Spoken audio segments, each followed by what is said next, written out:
My overheat buzzer went off a couple times in the past 2 weeks. Typically after I was on a plane for maybe 10 minutes or so. And as I'm coming off, it was going off just for a short period of time. Then once I was off plane, the buzzer would go off, and I would notice the water pressure was a little bit lower than normal. So I wanted to replace the water pump. Never had a lower unit off, so figured I'd give it a try.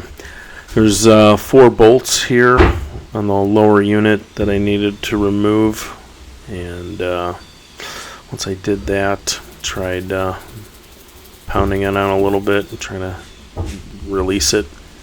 Started moving a little bit, but then I realized there was one more nut that that one under the front here that I'll show in a second. I did put the other nuts on the back just in case it didn't fall, but right there is where that little nut was, the 5th one. So once I removed that, then I didn't have any problem. And make sure there was no other ones, and then it moved down fine.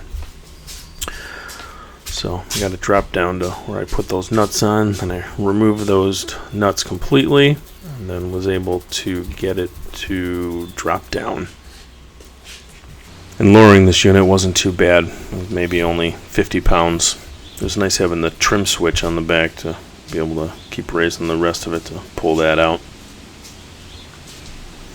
When I got the new water pump, well, when I took this one off, I was thinking I was going to be able to just reuse this and put just the new impeller, but I could see the impeller was kind of shifted off to the side, so I pulled that out and looked, and there was actually a little groove in the base underneath the impeller, so I decided just to replace the whole thing.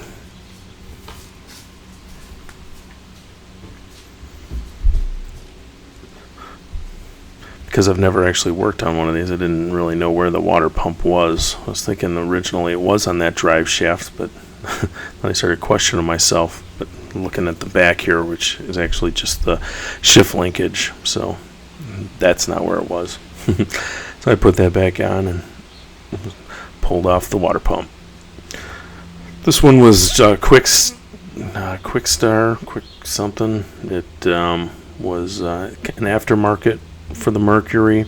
Had a bunch of extra seals. There's an oil and water separator, that yellow thing, and a couple extra seals in the bag that weren't needed.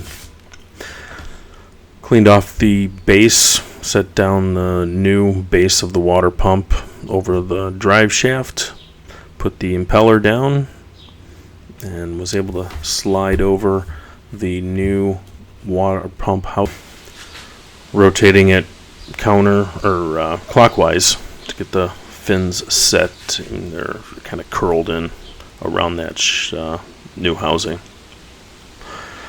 Put the bolts back in, tightened it down, and it was installed. All that was left to do then was get the thing back up into its spot.